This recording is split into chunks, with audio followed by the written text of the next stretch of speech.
Bonsoir à toutes et à tous. Imaginez un instant, un été doux à Londres, une adolescence pleine de promesses, et puis, en un clin d'œil, tout bascule dans le silence. C'est l'histoire d'Alice Gross, une jeune fille dont la disparition a secoué le Royaume-Uni et dont la fin tragique a révélé une vérité glaçante. Aujourd'hui, nous allons plonger au cœur d'une affaire qui, malgré sa résolution officielle, laisse encore de nombreuses questions en suspens. Accrochez-vous, car l'histoire d'Alice est celle d'une quête désespérée, de rebondissements inattendus et d'un sombre secret enfoui. Notre histoire commence avec Alice Poppy Madeleine Gross, née le 14 février 2000, un jour de Saint-Valentin. Au moment des faits, en août 2014, elle n'a que 14 ans, mais déjà, elle est une force créative débordante. Alice vit à Hanwell, dans l'ouest de Londres, avec ses parents, José et Rosalind, et sa sœur aînée, Nina. Alice n'est pas une adolescente comme les autres. Elle aime dessiner, se perd dans la musique, joue du piano et du violon avec un talent indéniable. Elle écrit et chante même ses propres chansons. Sa voix est décrite comme « lovely ». La mode est une autre de ses grandes passions. Elle conçoit ses propres vêtements. Et on raconte même qu'à seulement 11 ans, elle avait déjà dessiné la robe qu'elle porterait pour son bal de promo 5 ans plus tard. Cependant, derrière cette façade de joie de vivre, Alice traversait une épreuve. Vers l'âge de 13 ou 14 ans, elle a commencé à souffrir d'anorexie. Cela l'avait rendue très maigre, faible et fragile. Mais étonnamment, elle ne laissait pas cette maladie la miner. Elle restait une personne heureuse et enjouée en compagnie de ses amis et de sa famille, savourant la vie. Ce 28 août 2014, c'est l'été, Alice est en vacances scolaires. Vers 16 heures, elle décide de faire une promenade. Elle prend la direction du Grand Union Canal, un endroit qu'elle connaissait bien. Mais ce jour-là, sa promenade ne se terminera jamais. Alice Gross n'a plus jamais été revue après avoir marché le long de ce canal. À la maison, les parents d'Alice commencent à s'inquiéter après une heure et demie. Où est-elle? Ils essaient de l'appeler, mais son téléphone ne répond pas. Pire encore, il va directement sur la messagerie vocale. Cela signifie une chose, soit la batterie est vide, soit le téléphone est éteint. Les parents, espérant que ce n'est qu'un problème de batterie, attendent un peu plus longtemps. Mais Alice ne rentre pas. Le doute s'installe, puis la panique. Après quelques heures sans nouvelles, la famille commence à appeler tout le monde, amis, autres membres de la famille. Personne n'a vu Alice depuis qu'elle a quitté la maison ce jour-là. Aucun message, aucun signe de vie. Il est clair que quelque chose ne va pas. La famille prend la décision déchirante de se rendre à la police pour signaler la disparition d'Alice. La police et les proches se lancent alors dans des recherches intenses autour de la zone où Alice aurait pu se promener. Ils fouillent les rues, les parcs, les recoins du canal. Mais rien, pas le moindre indice d'Alice Gross. Le lendemain, l'affaire prend une autre dimension. La disparition d'Alice est relayée par les médias, devenant une véritable campagne publique. L'espoir est que quelqu'un ait vu quelque chose. Rapidement, quelques témoins se manifestent, déclarant l'avoir vue marcher le long du canal vers 17 heures le jour de sa disparition.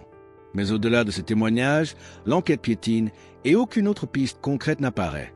La mobilisation est énorme. Des amis, des membres de la famille, des bénévoles et des policiers, tous arpentent les rues, cherchant désespérément la jeune fille. 5 jours après la disparition d'Alice, le 2 septembre, un indice capital est découvert. Son sac à dos est retrouvé abandonné sur le côté du canal. L'information est aussitôt diffusée dans l'espoir que cela puisse raviver la mémoire d'éventuels témoins. Et en effet, 2 personnes se manifestent, déclarant avoir vu le sac à cet endroit précis, l'une le lendemain de la disparition d'Alice, le 29 août, et l'autre le soir même de sa disparition, le 28 août. Le sac était donc là depuis le premier jour. À l'intérieur du sac, tout ce qu'Alice prenait habituellement y est. Mais une chose surprend énormément les enquêteurs, ses chaussures. Pourquoi Alice aurait-elle enlevé ses chaussures pour les rongeurs dans son sac à dos au bord d'un canal? Cela semble étrange, insensé. Par contre, une chose manque à l'appel, le téléphone d'Alice. C'est un détail fondamental qui ouvre la porte à plusieurs hypothèses pour la police. La première, c'est qu'Alice aurait fugué de son propre gré, abandonnant son sac, mais gardant son téléphone. Cependant, cette théorie est rapidement écartée. Alice n'avait ni argent, ni vêtements de rechange, et surtout, personne n'était au courant d'une éventuelle fugue. De plus, le fait de retrouver ses chaussures dans le sac rendait cette hypothèse très peu crédible. La deuxième hypothèse, c'est que quelqu'un aurait pu trouver le sac, le fouiller et voler le téléphone. Mais la théorie la plus inquiétante pour la police est celle d'un enlèvement. Si quelqu'un s'était emparé du téléphone d'Alice et l'avait éteint, il deviendrait impossible de la localiser, de la retrouver. Et, Pire encore, son corps, un ravisseur aurait sûrement pensé à ces précautions. La police se retrouve sans moyen de tracer Alice, mais la traque pour des preuves et des appels à l'aide du public se poursuit sans relâche. La disparition d'Alice touche profondément la communauté de son quartier. Des milliers de volontaires se mobilisent pour aider aux recherches.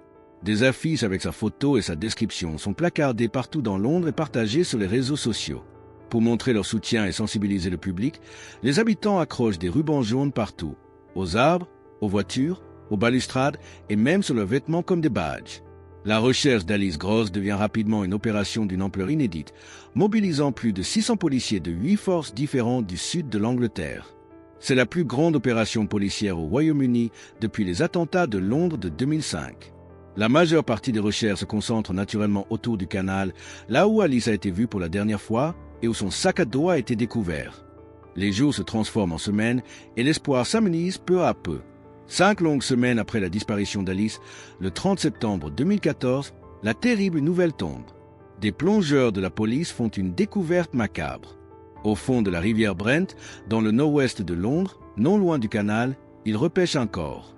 C'est un corps féminin, nu, ligoté en position fétale, enveloppé dans des sacs poubelles et lesté par une roue de vélo à laquelle des briques ont été attachées. Pour compliquer davantage la découverte, de gros troncs d'arbres avaient été roulés du bord du canal dans l'eau, au-dessus du corps, le poussant plus profondément dans le lit de la rivière. Quelqu'un avait manifestement tout fait pour que ce corps ne soit jamais retrouvé. L'identification est rapide grâce au dossier dentaire.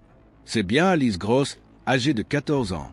Son corps est emmené pour une autopsie qui révélera la cause de sa mort. L'autopsie détermine que la cause du décès est une compression constante de la poitrine et une asphyxie.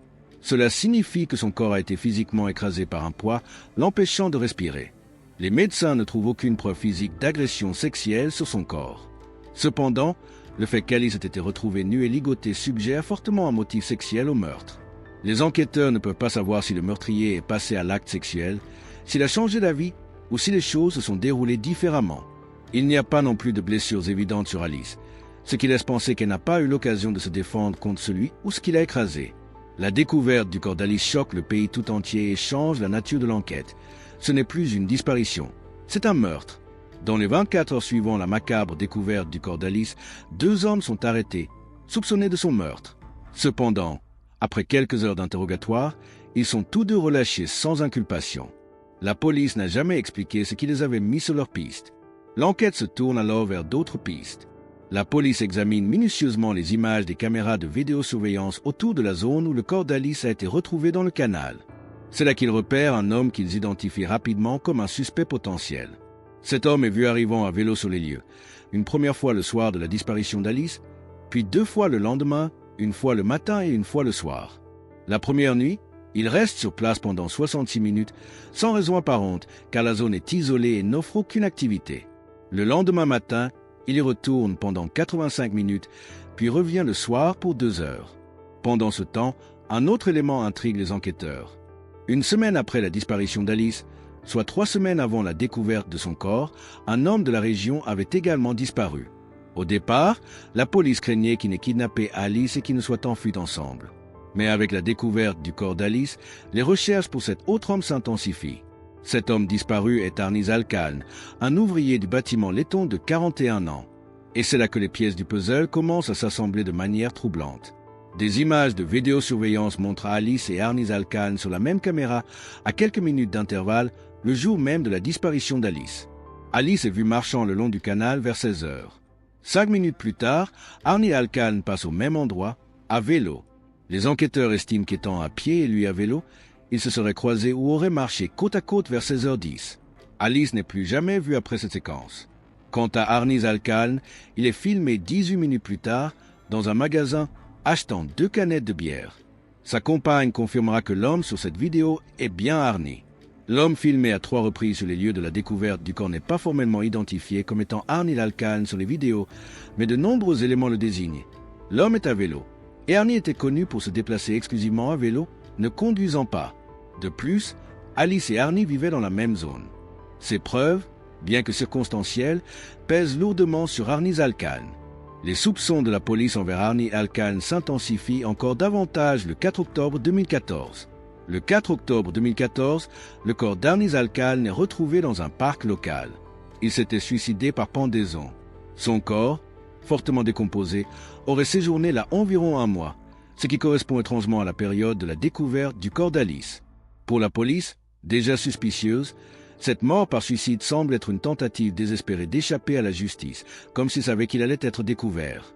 L'enquête s'oriente alors entièrement sur Arnis Alcaln et son passé criminel est passé au crible.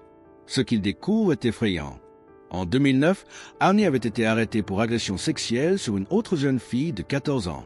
Fait glaçant, cette agression avait eu lieu à seulement 2 miles de l'endroit où le corps d'Alice allait être retrouvé 5 ans plus tard. Les charges avaient été abandonnées à l'époque car la victime, traumatisée, ne souhaitait pas endurer un procès. Mais c'est son historique criminel en Lettonie qui achève de convaincre la police de sa culpabilité.